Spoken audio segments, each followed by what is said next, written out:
সভ্যতার অনেক উত্থান পতনের সাক্ষী কুমিল্লা। ব্যবসা বাণিজ্য আর শিক্ষার পাশাপাশি এই শহরের আরেকটি বড় অহংকার ছিল তার সংস্কৃতি। ইতিহাস বলছে সেন থেকে গুপ্ত, মুঘল থেকে নবাব, এমনকি ব্রিটিশ রাজারানীদের সময়ের নানা নিদর্শন ছড়িয়ে আছে কুমিল্লার আনাচে কানাচে।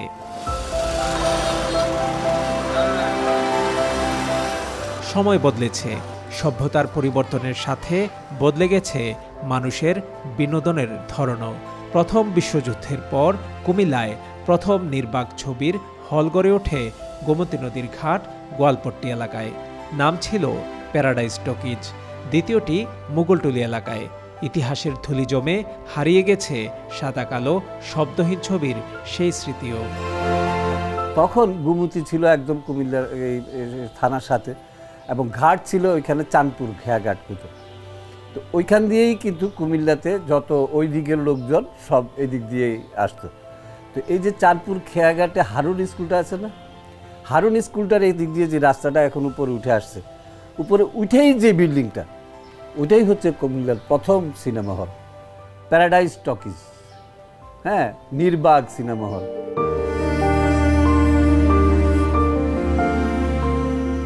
চলচ্চিত্র শুধু বিনোদন নয়, এটি শক্তিশালী শিল্প মাধ্যমও, যা সমাজ ও সংস্কৃতির গল্প বলে এসেছে যুগের পর যুগ।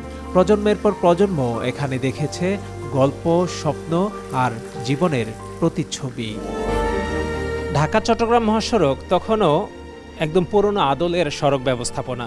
মহাসড়কের এই যে গোমতী সেতু, সেটিও কিন্তু তখন ছিল না। 1985 সালে এখানে তৈরি হয় ঝুমকা সিনেমা হল। ব্যাপক দর্শকের আনাগোনা ছিল তখন। মালিক ব্যবসা লাভজনক হওয়ায় তার পাশে আরেকটি সিনেমা হল করেন, ঝর্ণা সিনেমা হল। দাউদকান্দিতে 3টি সিনেমা হল।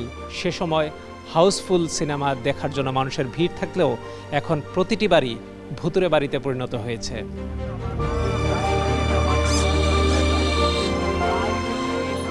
নতুন ছবির মুক্তি মানেই ছিল উৎসবের আমেজ। দর্শকের ভিড়ে মুখর থাকত হলপাড়া। বৃহত্তর কুমিল্লা ও নোয়াখালীতে 6টি জেলায় একসময় সিনেমা হল ছিল 65টি। নিয়মিত না হলেও এখন ঈদে ছবি চলে মাত্র 4টি হলে। সিনেমা হলের সেই সোনালি দিন কি আবার ফিরে আসবে?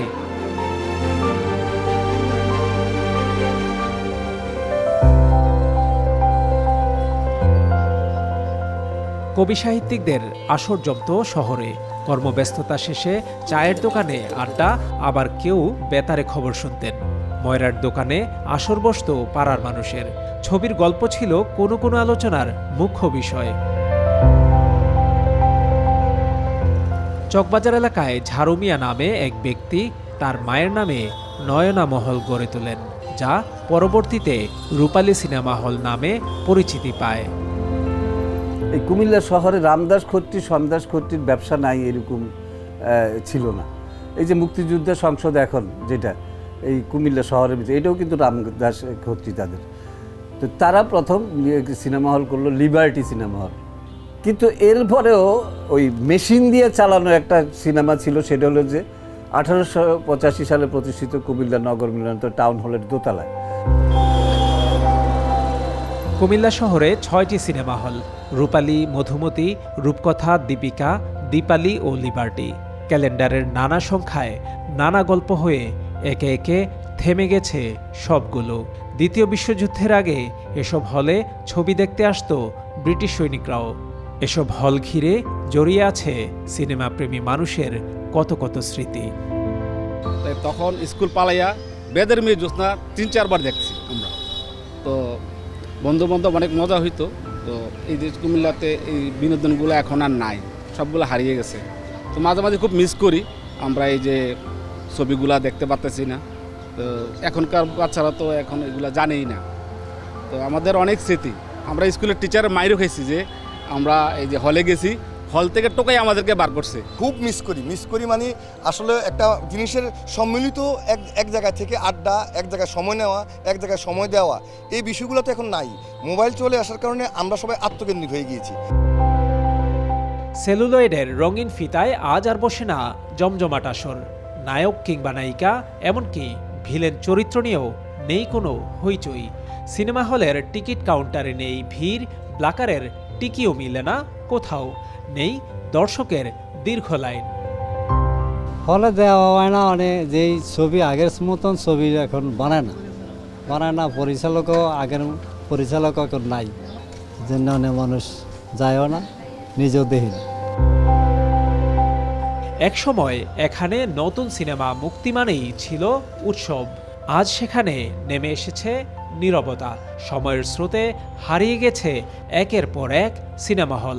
নতুন প্রজন্মের অনেকেই বলতে পারবে না এই শহরে কোথায় ছিল সেই হলগুলো। সিনেমা হল ভেঙে তৈরি হয়েছে বহুতল শপিং কমপ্লেক্স। মানুষের বিনোদন আড্ডার জন্য পার্ক আর কফি শপ গড়ে উঠলেও আধুনিক সিনেপ্লেক্সের শূন্যতা এখনও রয়ে গেছে শহরে। প্রতি সপ্তাহে মানে একটা নতুন ছবি দিতাম, তখন তো প্রতি সপ্তাহে আপনার 2-4টা আপনার ছবি রিলিজ হতো। তখন আমরা কি করলাম, ওইটারে আপনার করার জন্য 2টা সিনেমা হল করলাম। কন্টিনিউ একটা নতুন ছবি থাকে প্রতি সপ্তাহে, ওইটারে এক সপ্তাহ চালাই দিতাম, ছাড়ায় দ্বিতীয় সপ্তাহে এটাতে চালাই দিতাম, আর ওইটাতে একটা কন্টিনিউ রাখতাম। একটা সময় যে সিনেমা আমরা দেখতাম যে একজন রিক্সা চালক সে কষ্ট করে একটা সময় নায়ক হয়ে সে সমাজের পরিবর্তনে কাজ করে, অথবা সমাজের একটা সন্ত্রাসী গোষ্ঠীর বিরুদ্ধে একজন নায়ক সে লেগে যায় এবং এই সন্ত্রাসীদেরকে নির্মূল করে একটি সুন্দর সমাজ উপহার দেয়। আবার কখনো দেখছি যে মাদক কারবারিদের বিরুদ্ধে হিরো গর্জে ওঠে প্রতিবাদ করার জন্য এবং একটা সময় সে সফল হয়। এই বিষয়গুলো দেখে আমাদের তরুণরা আমরা একসময় উজ্জীবিত হয়েছে, আমরা হিরো হব বা আমরা এই সমাজটাকে এইভাবে চিন্তা করতাম পজিটিভলি, যে কাউকে খারাপ কাজ করতে দিব না। কিন্তু এখন দেখেন যেটা হচ্ছে, এখনের সিনেমায় এই ধরনের কোনো বার্তাই নেই, সিনেমাই তো নেই।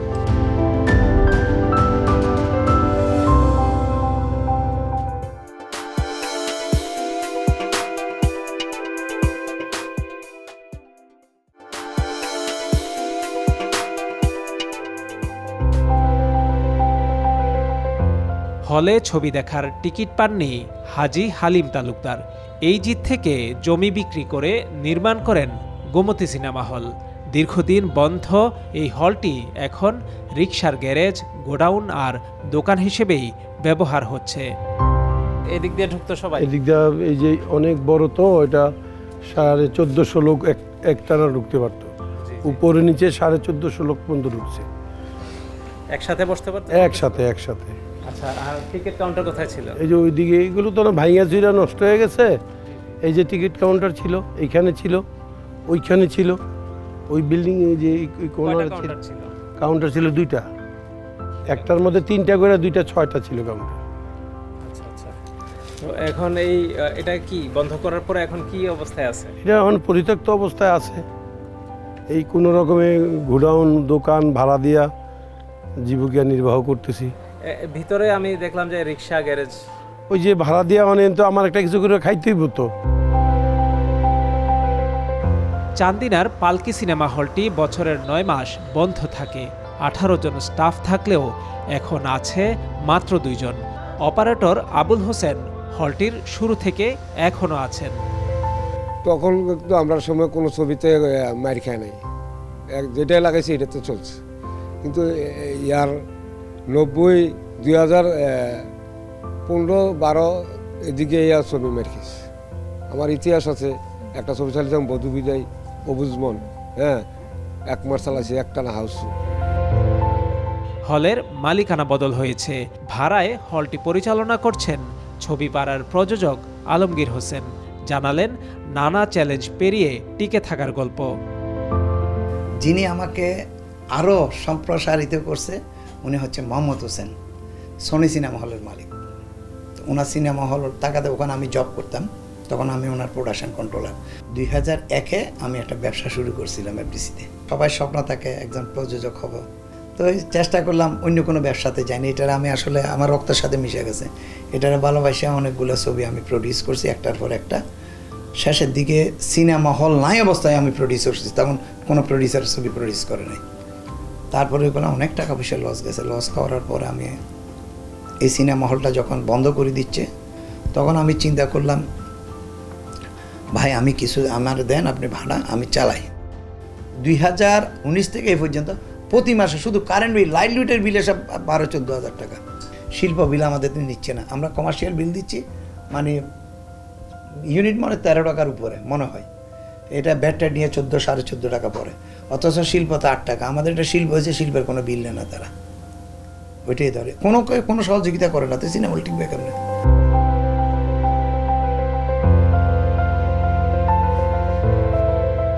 ঢাকা চট্টগ্রাম মহাসড়কের পাশে কুমিল্লার চান্দিনায় পালকি সিনেমা হলটি প্রতিষ্ঠিত হয়েছিল 1980 সালে। তারপর রূপালী পর্দার সিনেমা দেখার জন্য আশপাশ অঞ্চলের মানুষের ভিড় লাগত এই সিনেমা হলে। বর্তমানে সিনেমা হলটির খুবই রুগ্ন দশা। এখানকার কর্তব্যরতরা বলছেন বছরে 9 মাস বন্ধ থাকে সিনেমা হলটি। ভিসিআর, ভিসিপি, কেবল অপারেটরের যুগ পেরিয়ে এখন মোবাইল, ইউটিউব আর ওয়েব সিরিজের সময় বিনোদনের মাধ্যম বদলে যাওয়ায় ক্রমেই ফাঁকা হয়ে যাচ্ছে সিনেমা হলগুলো।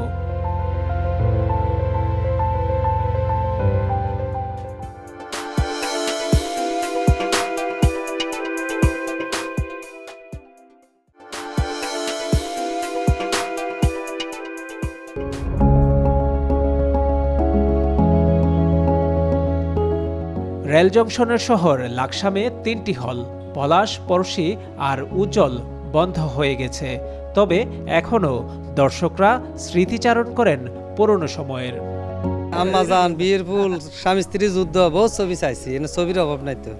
যে ছবি আইতাম আমরা প্রতি সপ্তাহে তো ছবি চাইতাম এনে। এখন তো হল বন্ধ হয়ে গেছে, এখন তো আর ছবি চাইবের মতো কোনো রাস্তা নেই। সত্যমিতা ছবি চাইতে একদিন লাকসাম বসিয়েছিলাম, পরের দিন যাই সত্যমিতা ছবি চাইছি, এত ভিড় ছিল। আর এখানে সাইকেল রাখি, সাইকেল যে দর্শকেরা মানে সাইকেল রাখতো, সাইকেল রাখি এখানে অনেকে বিল্ডিং করছে, সাইকেল জমা রাখি। এখন 3টা ফলে লাকসামে একটা ফলও চলে না, কারণ মোবাইলে খাইয়া দিচ্ছে সব। ছবি আনে কথা ঠিক আছে, মানুষ বইবে ঘুম যায়, তবে জনগণ আছে এখন দর্শক ছবি দেখার জন্য, কিন্তু ফল নাই।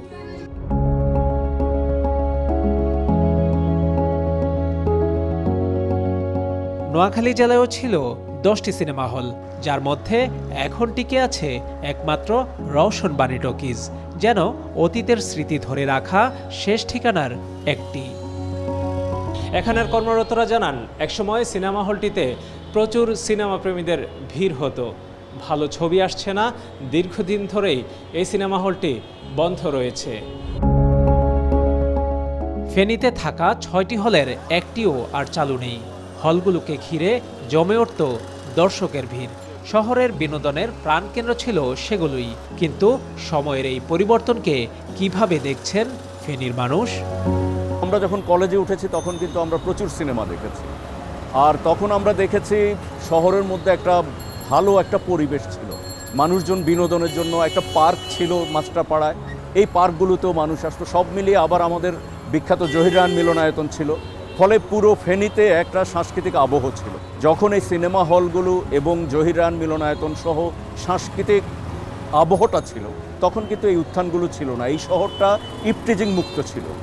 আসলে এই সিনেমা হলগুলো যদি চালু থাকতো, বর্তমানে যে মানুষ ইয়ং জেনারেশন যে নেশাগ্রস্ত বিভিন্ন যে অপকর্মে জড়াই গেছে এবং যে কিশোর গ্যাং যেটা সৃষ্টি হয়েছে, এগুলো থেকে অনেকে মানে রক্ষা পাইতো। ফেনীতে আবার এরকম একটা সাংস্কৃতিক আবহ তৈরি করতে পারি, কিছু সিনে কমপ্লেক্স যদি তৈরি করা যায়, কিছু সাংস্কৃতিক কার্যক্রম করবার মতো, যেমন শিল্পকলা একটি আছে অনেক দূরে শহরের বাইরে, যেখানে রাত 8টার পর থেকে আর কোনো যানবাহন পাওয়া যায় না, ফলে মানুষজন যায় না। শহরের মধ্যে যদি জহিরান মিলনায়তনটা পুনর্নির্মাণ করা যায়, সিনেপ্লেক্সগুলো করা যায়, তরুণ সমাজ আবার সংস্কৃতির প্রতি আগ্রহী হবে। বাংলা ছবি বা বাংলা সিনেমার যে একটা চমৎকার একটা ঐতিহ্য ছিল, সেটি যদি ফিরিয়ে আনা যায়, তাহলে সিনেমা হলগুলো হয়তো সিনেমা মালিকরা আবার আগ্রহ প্রকাশ করবে বলে আমার কাছে মনে হয়। দর্শক খরায় কতদিন টিকতে পারবে চ্যালেঞ্জ নিয়ে দাঁড়িয়ে থাকা এসব সিনেমা হল। সিনেমা শিল্পকে বাঁচিয়ে রাখতে সরকারকেও উদ্যোগ নেওয়ার আহ্বান হল পরিচালকদের। কন্টেন্ট লাগবে, ভালো ছবি হতে হবে, আর সিনেমা হল 1 নম্বর হচ্ছে সিনেমা হল লাগবে। শুধু কন্টেন্ট বানাইলে হবে না, টাকাটা তো তুলতে হবে। একটা ছবিতে আপনি বানাইলেন 5 কোটি টাকা খরচ করে, সেই টাকাটা যদি না আপনি কেন ছবি বানাবেন? ভালো ছবি বানাইলে মেনলি হচ্ছে সিনেমা হল লাগবে, সিনেপ্লেক্স লাগবে, সিনেমা হল না।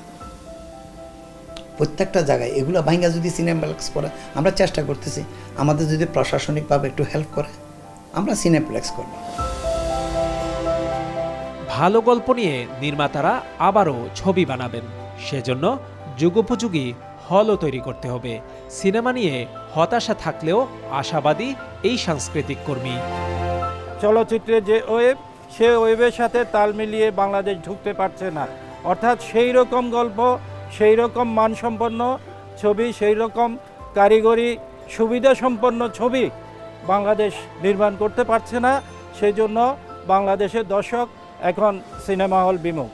এখন সিনেমার যে প্রযুক্তি, এই প্রযুক্তিতে ইচ্ছা করলে কিন্তু যদি ভালো গল্প হয়, ভালো পরিচালক হয়, আমার মনে হয় কি আমরা আবার পেছনের যেই ঐতিহ্যটা আমাদের সিনেমা রেখে এসেছি সেটা আমরা করতে পারবো বলে আমার মনে হয়। ভালো গল্পের শূন্যতা যেমন আছে, তেমনি বিনোদনের মাধ্যম বদলের প্রভাবও আছে। তারপরও এই শিল্পকে টিকিয়ে রাখতে সরকার আন্তরিক বলেই জানান কুমিল্লার জেলা প্রশাসক।